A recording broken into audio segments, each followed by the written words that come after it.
지난해는 새학기 맞이 새벽 기도회를 하다가 올해 저녁 기도회를 처음 하면서 오히려 우리 교회학교 학생들이 저녁에는 아주 잠을 자지 않고 있기 때문에 열심히 잘 나오는 것 같습니다. 사실 새벽에는 일어나기가 힘들고 하였습니다만 저녁 기도회에 우리 학생들이 많이 참석하여서 또 함께 기도하고 우리 성도님들도 또 오늘은 수요일이기 때문에 많이 참석하여서 함께 위에서 기도해 주신 거 너무나 감사한 일입니다. 오늘 제목은 열정을 품고 나가자. 네, 한번 같이 외쳐보겠습니다. 시작.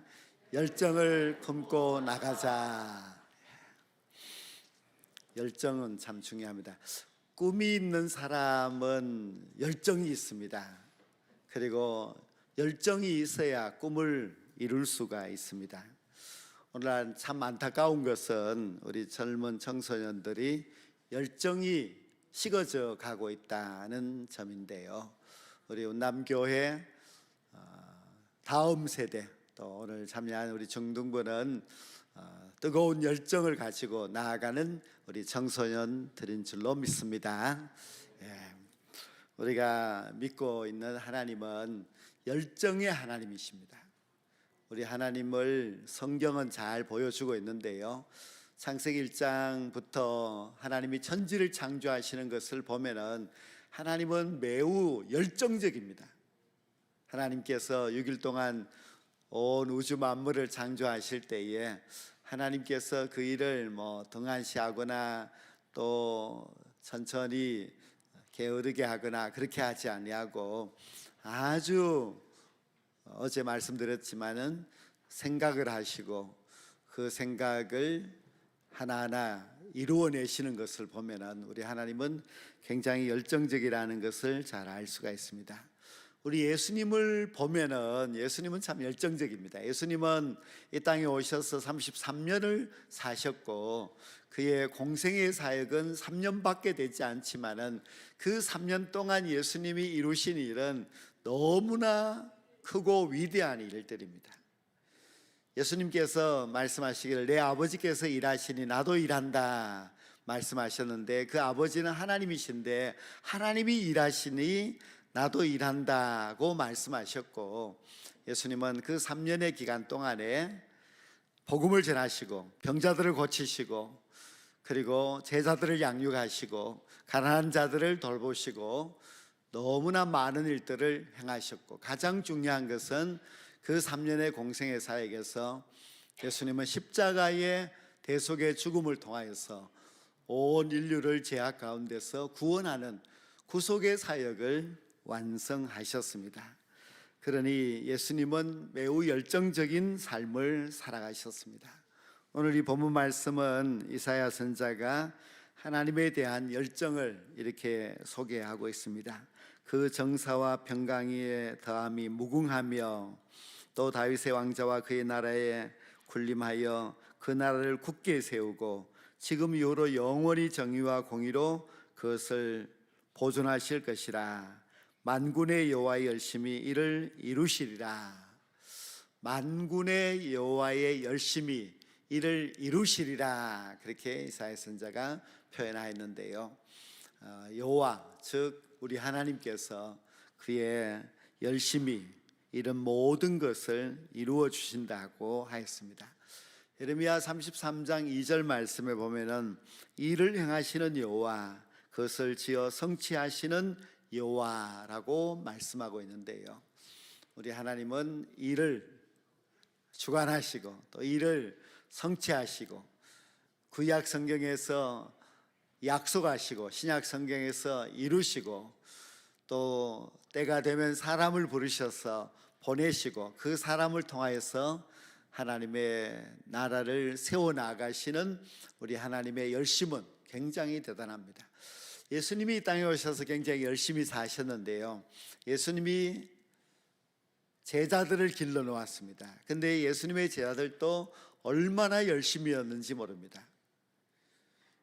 예수님은 마을마다 가서 복음을 전하셨는데 예수님의 제자들은 성령 받고 나서 이 나라 저 나라 여러 나라를 다니면서 복음을 전하여 수많은 교회들을 세웠습니다. 우리가 사도행전을 보면 사도행전은 30년의 역사를 기록하고 있는데요, 그 짧은 30년 동안에 예루살렘, 유다, 사마리아 땅끝까지 복음이 쫙 뻗어나가는 것을 보면은 제자들은 훌륭하다는 생각을 하지 않을 수가 없습니다.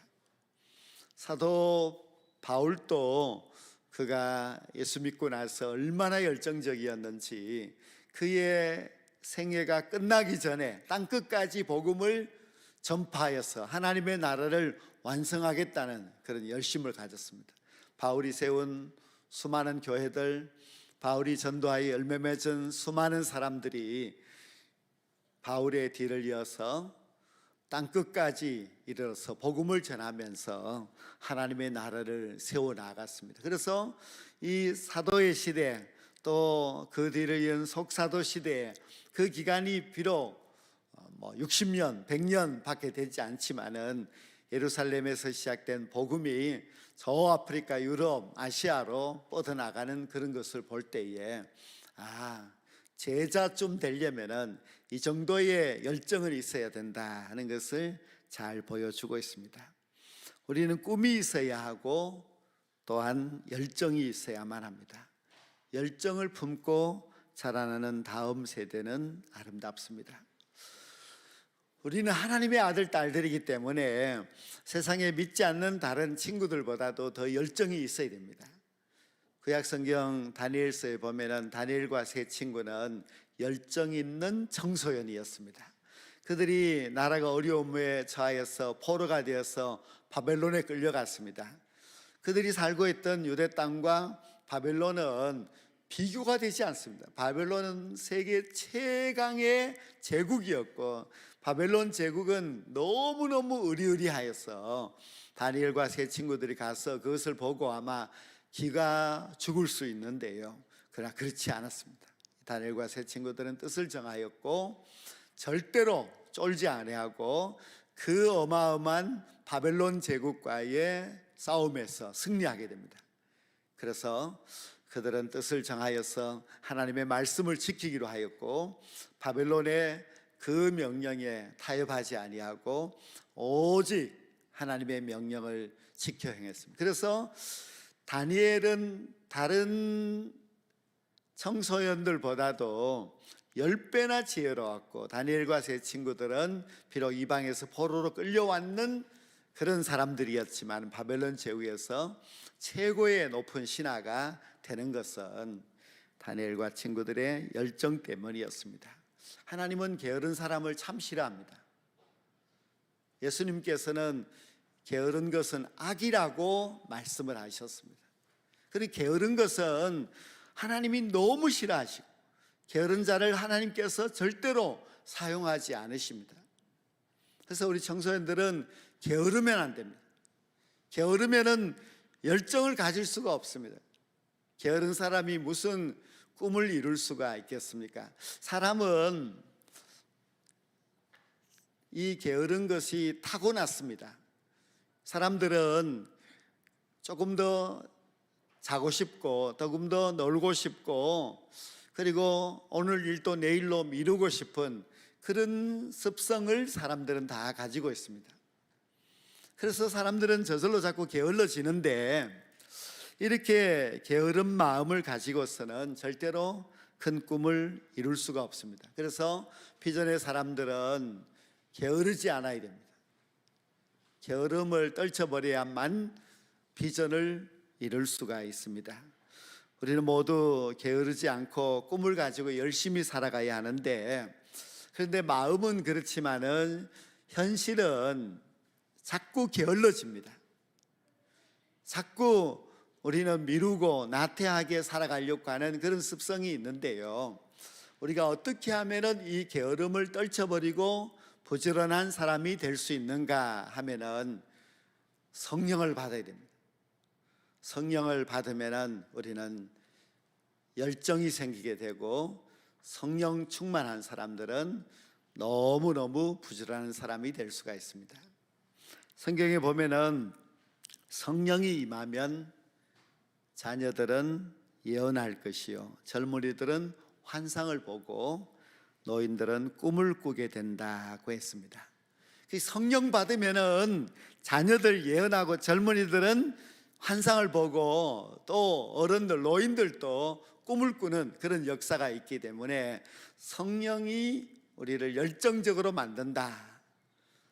게으른 것은 성령을 충만하게 받지 못한 것이고, 우리가 성령을 충만하게 받으면은 그런 모든 게으른 마음들은 다 사라지고 꿈을 꾸고 또 환상을 보고 그리고 예언을 하면서 나아가는 사람이 될 수가 있습니다.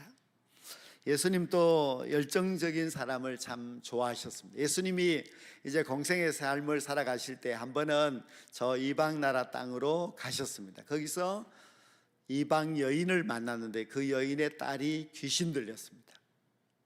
귀신 들릴 딸을 둔 어머니가 예수님에게 찾아와서 내 딸이 귀신 들렸는데 고쳐달라고 했습니다. 예수님은 이방 사람하고는 내가 상종하지 않는다고 이방 여인을 무시했지만은, 그런데 그 여인은 예수님에게 악착같이 쫓아와서 자기 딸을 고쳐달라고 부탁하고 했습니다. 그래서 예수님께서는 그 딸의 귀신 들린 것을 고쳐주셨습니다. 만약에 그 여인이 회복 안 되겠다, 포기하자 이렇게 했다면은 그 딸은 계속 아팠을 것입니다. 그러나 그 어머니가 열정을 가지고 주님께 나갔기 때문에 그 딸이 고침을 받았습니다. 예수님이 유대 땅에 있을 때에 한 번은 한 아버지가 찾아왔습니다. 역시 그 아버지도 자기 아들이 귀신 들려 있었습니다. 그런데 그 아버지는 이 가나안 여인과는 좀 달랐습니다. 그래서 예수님에게, 예수님 할 수 있거든 내 아들의 귀신 들린 것을 고쳐주십시오 이렇게 말했습니다. 그때 예수님께서 그 아버지에게 할 수 있거든이 무슨 말이냐, 믿는 자에게는 능치 못할 일이 없느니라 그렇게 말씀하셨죠. 그래서 그 아버지가 깜짝 놀라서 주여 나의 믿음 없음을 도와주십시오 그렇게 요청하면서 그 아들이 귀신 들린 것에서 고침을 받습니다. 예수님은 막 열정적인 그 이방 여인을 좋아하셨고, 또 이 아버지도 갑자기 예수님의 말씀을 듣고 열정적인 생각을 가지고 예수님께 구했더니 예수님께서 그 아들을 고쳐주신 것입니다. 구약 성경에 나오는 많은 믿음의 사람들도 똑같이 열정적이었습니다. 우리가 다윗을 보면은요, 참 청소년들은 열정이 있어야 된다는 것을, 그래야만 훌륭한 사람이 되고 성공적인 사람이 될 수 있다는 것을 잘 알 수가 있습니다. 이스라엘과 블레셋이 전쟁을 벌이고 있는 가운데 다윗은 아직 어린 소년이었기 때문에 전쟁터에 나아가지 않고 있었지요. 아버지가 다윗에게, 형들에게 심부름을 보냈습니다. 가보니 블레셋의 장수 골리앗이 이스라엘과 하나님을 모욕하고 있었습니다. 다윗은 아직 어렸고 아직도 군인이 아니기 때문에 저건 내 일이 아니야 생각하고 그냥 집으로 갈 수도 있었지만은, 다윗은 하나님을 모욕하는 골리앗의 말을 듣고 참을 수가 없었습니다. 그래서 다윗이 자기가 골리앗과 싸우겠다고 나아가게 됩니다. 이것이 열정입니다. 열정이라고 하는 것은 하나님을 향해서, 자기 민족을 향해서 그렇게 참지 못하는 거룩한 분노가 생겨나야, 그래야 열정적인 사람이 될 수가 있습니다. 다윗의 열정으로 거인 골리앗을 이기게 됩니다. 다윗의 열정은 그 후에도 군대 장관이 되어서 자기 민족을 구원하는 것, 다윗의 열정은 그 후에 그의 나이 70세가 되어서 세상을 떠날 때까지 끊임없는 열정으로 살아서 이스라엘 나라의 성군이 되었습니다. 구약 성경에 나오는 에스더 왕후는 자기 민족이 죽게 생겼습니다. 자기 민족을 진멸시키겠다고 아주 하만이 악한 음모를 꾸미고 있을 때에 에스더의 말이 너무나 멋진 말입니다. 내가 죽으면 죽으리이다. 그것이 에스더의 열정이었고 그 열정이 자기 민족을 멸망해서 구원해낼 수가 있었습니다. 페르시아 제국에서 성공한 관리가 되었던 느헤미야, 왕이 총애하는 정말 높은 신하입니다.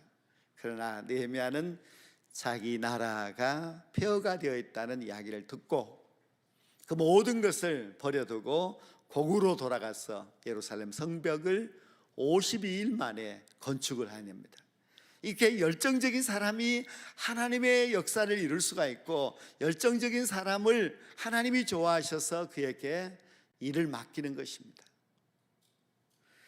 우리 교회의 다음 세대는 꼭 꿈을 가지고 자라야 됩니다.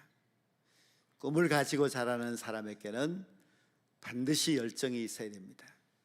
열정이 있는 사람이 전기도 발명해내고, 열정이 있는 사람이 비행기도 만들어내고, 열정이 있는 사람이 신대륙도 발견해냅니다. 그냥 안주하고 아무런 꿈도 없고 그 꿈을 이룰 만한 뜨거운 열정이 없으면은 그저 남들의 뒤에 서서 남들이 성공하고 남들이 잘 되는 것을 쳐다만 볼 수밖에 없는 그런 사람이 될 수밖에 없습니다. 하나님의 사람들은 열정의 사람입니다. 지금까지 하나님의 모든 일꾼들은 뜨거운 열정으로 하나님이 원하시는 일들을 멋지게 해내었습니다. 오늘 우리 정동부와 또 다음 세대 우리 모든 교사와 성도님들이 하여튼 불같은 열정을 달라고 하나님 앞에 기도하는 시간을 가져야 되는데요. 기도하기 전에 한번 4가지를 제가 먼저 하면 여러분이 따라서 외쳐보겠습니다. 아침에 힘차게 일어나자. 잘 따라했어요. 아침에 힘차게 일어나야 돼요. 하나님이 주신 비전을 가슴에 품자. 이번엔 좀 기니까 잘 따라하세요. 비전을 성취하기 위해 매일 계획을 세우자. 뜨거운 열정을 품고 행동하자. 이 4가지를 기억하면서 이제 아침 일찍 일어나서 그리고 비전을 가슴에 품고 그날의 계획을 세우고 그리고 행동을 하면 그날이 성공하는 하루가 되어서 여러분의 인생이 성공적인 그런 인생이 될 것이라고 믿습니다. 기도드리겠습니다.